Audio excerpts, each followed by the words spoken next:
हिमाचल प्रदेश के चंबा में एक युवक की हत्या के बाद से भारी हंगामा हुआ है। मनोहर, जिसकी हत्या सिर्फ इसलिए कर दी गई क्योंकि वो एक दूसरे समुदाय की लड़की से प्यार कर बैठा था।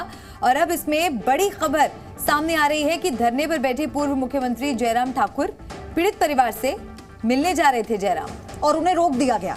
उन्हें बीच रास्ते में रोक दिया गया क्योंकि इस वक्त इतना तनाव है वहां पर। आपको ये भी बता दें कि आरोपियों के घरों को फूंक दिया है स्थानीय लोगों ने, जो गुस्से में बेकाबू हो गए थे। हालांकि वहां पर जो पुलिस फोर्स है उसकी तैनाती बढ़ा दी गई है, लेकिन फिलहाल जानकारी ये है कि जयराम ठाकुर जो पूर्व मुख्यमंत्री हैं, वो जब परिवार से मिलने जा रहे थे तो पुलिस ने उन्हें बीच रास्ते में रोक दिया। हम परिवार को भी थोड़ा मदद करना चाह रहे हैं आर्थिक दृष्टि से, जिसकी घोषणा की है यहाँ पर उन्होंने। इसलिए हम अपनी संवेदनाएं व्यक्त करने के लिए, मदद करने के लिए, इस दुख की घड़ी में हम उनके साथ हैं।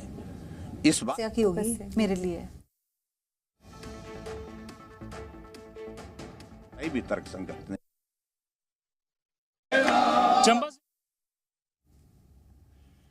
है जहां पर एक हिंदू लड़का 21 साल का मनोहर, उसकी निर्मम हत्या जो है वो कर दी गई। और उसके बाद से लेकर सभी पूरे जो आक्रोश है वो बना हुआ है। भारतीय जनता पार्टी के वरिष्ठ नेता और जो पूर्व मुख्यमंत्री है जयराम ठाकुर, वो अपने समर्थकों के साथ यहाँ धरने पर बैठे हुए हैं। हालांकि अब जो पुलिस है उनके द्वारा यहाँ पर इन्हें रोका जा रहा है। बनी खद से ये जो रास्ता सलोनी की ओर जाता है, ये गाँव में परिवार से मिलने जा रहे थे, पर उसी बीच पहले रोक दिया गया और श्री राम जय जय के जयकारे जो है वो यहाँ पर इनके द्वारा लगाए जा रहे हैं। जयराम ठाकुर से बातचीत करने की कोशिश करेंगे।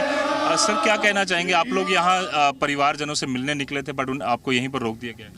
बहुत दुर्भाग्यपूर्ण है।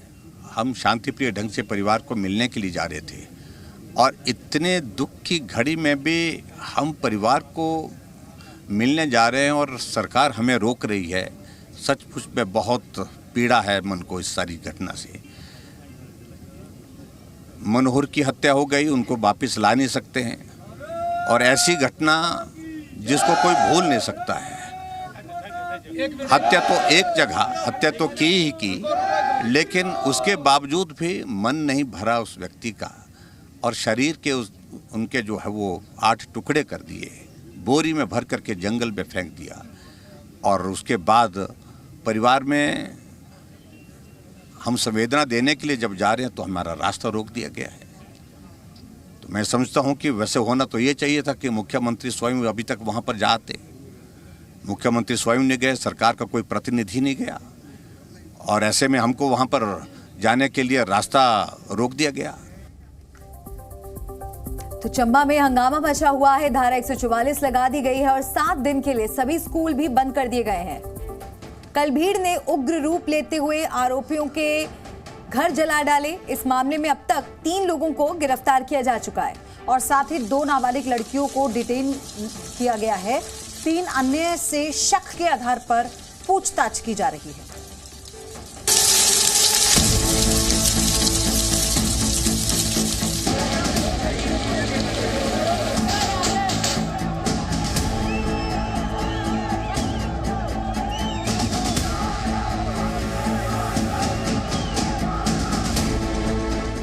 हत्या, फिर लाश के टुकड़े और फिर बोरे में फेंके हिस्से।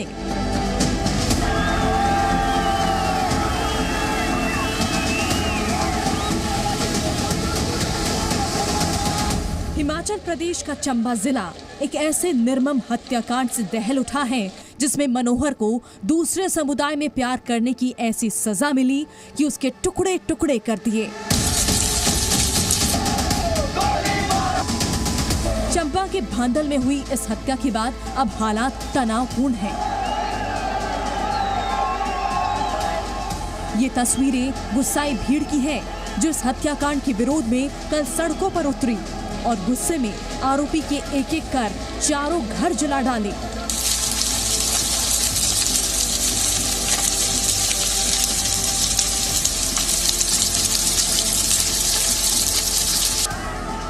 इतना ही नहीं, लोगों ने पुलिस के खिलाफ भी प्रदर्शन किया और थाने में घुसने की भी कोशिश की। हालात यहां तक पहुंच गए कि एसडीएम और डीएसपी की वाहनों पर पथराव तक किया गया। चंबा में बिगड़ते हालातों के बाद अब धारा 144 लगा दी गई है। जिसके तहत चंबा के सलूणी उपमंडल में 4 से ज्यादा लोगों के इकट्ठा होने पर रोक लगा दी गई है। इसके अलावा एहतियात के तौर पर 7 दिन तक क्षेत्र के सभी स्कूल बंद रखने के आदेश भी दिए गए हैं। चंबा के सलूणी में इस हत्याकांड के बाद लगातार विरोध प्रदर्शन हो रहे हैं। लोग आरोपियों को फांसी की सजा देने की मांग कर रहे हैं। अभी जो उत्तरी क्षेत्र के डीआईजी हैं वो एसपी नूरपुर और उनके साथ काफ़ी संख्या में पुलिस बल चंबा की ओर रवाना हो गए हैं। स्थिति तनावपूर्ण है लेकिन कंट्रोल में है, शांत है। और अभी मुख्यमंत्री जी ने इसकी बैठक ली है और पूरे प्रदेश के जितने सभी जिले हैं जहां पर कोई हमें जहां पर लगता हो कि आशंका, सबको निर्देश दिए गए हैं कि बिल्कुल रात में पेट्रोलिंग रखें और चौकस रखें। विशेषकर जो बॉर्डरिंग इलाके जहां माइनॉरिटी कम्युनिटी के लोग हैं वहां दिशा निर्देश दिए गए हैं कि वहां पर आप एकदम पूरी रात इस पर नजर रखें और कोई अप्रिय घटना न होने पाए। वहीं इस हत्याकांड के बाद सियासी बयानबाजी भी शुरू हो गई है। बीजेपी ने हत्याकांड पर सवाल उठाते हुए इसकी एनआईए से जांच कराने की मांग की है। विपक्ष के नेता जयराम ठाकुर ने युवक की हत्या करने वाले लोगों के आतंकियों से संबंध होने के आरोप लगाए हैं। आज की तारीख में जो चर्चा आ रही है सामने, उसमें एक ही बात आ रही है कि ये व्यक्ति सामान्य परिस्थिति का सामान्य आदमी नहीं है, कुछ अलग तरह की गतिविधियों में इन्वॉल्व रहता था। और इसलिए हमने कहा कि इसकी नेशनल इन्वेस्टिगेटिंग एजेंसी के माध्यम से, एनआईए के माध्यम से जांच हो तो बहुत सारी चीजें स्पष्ट हो जाएंगी। इतना ही नहीं, जयराम ठाकुर ने आरोपियों को राजनीतिक संरक्षण मिलने का दावा किया। मैं कह रहा हूँ इस बात को लेकर के ऐसे लोगों को संरक्षण मिलता तभी 3 बीघा जमीन के होने के बाद फिर उसका 100 बीघा जमीन पर कब्जा है, तो संरक्षण के बिना है क्या वो? ने पहले जांच हुई नहीं, लेकिन अब जब मामला ध्यान में आया तो जांच होनी चाहिए।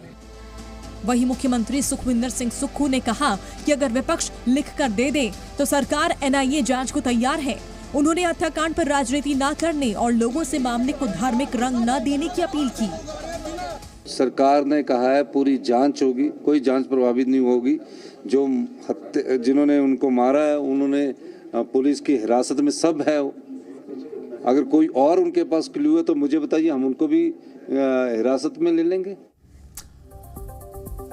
और इस वक्त हमारे साथ फोन लाइन पर Abhishek Trivedi, ADGP law and order Himachal Pradesh, जुड़ चुके हैं। सर, सबसे पहले हम आपसे जानना चाहते हैं वहां के हालात कैसे बने हुए हैं और पुलिस की तरफ से क्या तैयारियां हैं? जी नमस्कार।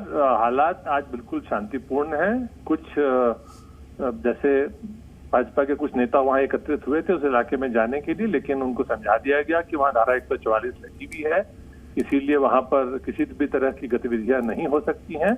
और स्थिति एकदम शांतिपूर्ण होने पर वो परिवार से जो मिलने जाएंगे वो जाएंगे। बट फिलहाल कल के मामले को देखते हुए वहां पर ये आदेश जारी किए गए हैं और हमारे रेंज डीआईजी वहीं कैंप कर रहे हैं और लगभग 4 कंपनियां पुलिस की वहां पर अतिरिक्त तैनात की गई हैं बिहार इलाके में, चंबा में, सब जगह। और अभी स्थिति बिल्कुल कंट्रोल में है और शांतिपूर्ण है। सर, लोग बहुत गुस्से में नजर आ रहे थे, इसलिए हम तस्वीरें भी दिखा रहे हैं जो आगजनी हुई है। पूर्व मुख्यमंत्री मिलने जा रहे थे, उन्हें भी रास्ते में रोक दिया गया। तो क्या अभी भी वो धरने पर बैठ गए फिर बीच रास्ते में? तो क्या अभी भी वो बैठे हुए हैं या सब कुछ अंडर कंट्रोल है? नहीं, फिलहाल जहां से वो हद शुरू होती है धारा 144 की, वहां से तो वो वापस जा चुके हैं, क्योंकि वहां पर जो प्रशासन ने जो आदेश दिया था वो शांति को देखते हुए दिया था और पुलिस उसी आदेश का पालन कर रही है और इसीलिए वहां पर लोगों को जमा होने नहीं दिया जाएगा। आदेशानुसार ये कार्रवाई हो रही है। लेकिन प्रदेश सरकार के खिलाफ आक्रोशित भीड़ किस तरह से कल थाने का घेराव करने के लिए भी पहुंची, वो तस्वीरें भी हमने देखी और लोगों का ये कहना है कि वो जो कार्रवाई हो रही है उससे संतुष्ट नहीं है। इस पर आप क्या कहेंगे? जी देखिए, कार्रवाई तत्काल हुई थी। 5 तारीख को उस व्यक्ति की गुमशुदगी हुई। 9 तारीख को हमें लाश मिली जो क्षत विक्षत थी, बोरे में डाली हुई। उसके बाद तत्काल कार्रवाई करते हुए उसमें जितने लोग थे सबको पुलिस ने गिरफ्तार कर लिया। उसका पोस्टमार्टम करवाया जिसमें पता लगा कि उनके सिर पे डंडे से वार करने से व्यक्ति की मृत्यु हुई और मौत के बाद उनको बॉडी को डिस्पोज करने के लिए इसको टुकड़ों में काटा गया। ये एक बहुत ही ब्रूटल क्राइम है जी। जिसमें जो 2 लोग इन्वॉल्व थे वो अलग अलग कम्युनिटीज के हैं, बस इतनी सी बात है। और ये घटना 9 तारीख। सर, इस मामले में फिर कितने लोगों की गिरफ्तारी हुई है और कितने फरार हैं? इसमें जो उनके लगभग रिश्तेदार हैं अभी सबको हिरासत में ले लिया गया है और उससे पूछताछ की जा रही है। मेन जो 5-6 लोग हैं वो तो अरेस्ट कर ही लिए गए हैं और भी हमने डिटेन किए हुए हैं। उनका रोल जैसा जैसा निकल के आएगा उसी हिसाब से उनपे कार्रवाई की जाएगी। जी शुक्रिया आपका जी न्यूज़ के साथ जुड़ने के लिए और ये जानकारी हमारे दर्शकों के साथ साझा करने के लिए। और अब आगे बढ़ेंगे और मनाली से हमारे संवाददाता संदीप सिंह जुड़ गए हैं। संदीप, ग्राउंड पर इस वक्त स्थिति कैसी है? देखिए, हिमाचल प्रदेश एक शांतिपूर्ण प्रदेश है, इस तरीके की तस्वीरें देखने को नहीं मिलती है, लेकिन मनोहर हत्याकांड मामले के बाद जो है वो पिछले 24 घंटों से ज्यादा का वक्त हो चुका है। इस वक्त चंबा के केहार वाले इलाके में जो है वो जबरदस्त तस्वीरें जो है, तनावपूर्ण तस्वीरें देखने को मिल रही थी। आज सुबह की अगर मैं बात करूं तो इस वक्त चंबा मुख्यालय के पास भी जो है वो बड़ी तादाद लोगों की है जो इस वक्त धरना प्रदर्शन कर रही है और आरोपियों को कड़ी से कड़ी सजा देने की मांग कर रही है। और दूसरी तस्वीर हमको जो है वो डलहौजी से कुछ ही दूरी पर जो है वो चमेरा डैम पड़ता है, उसके एंट्री पॉइंट पर नेता प्रतिपक्ष भाजपा के प्रदेश अध्यक्ष और उसके अलावा स्थानीय विधायक और बाकी के कुछ लोग वहां पर जो है वो प्रदर्शन करते हुए नजर आए। हालांकि पुलिस जो है वो नेता प्रतिपक्ष को समझाने में जो है वो कामयाब जरूर होती हुई दिखाई दी। हालांकि आप बनाए रखिएगा, आपके पास हम आगे भी लौटेंगे और अपडेट्स के लिए। जी न्यूज़।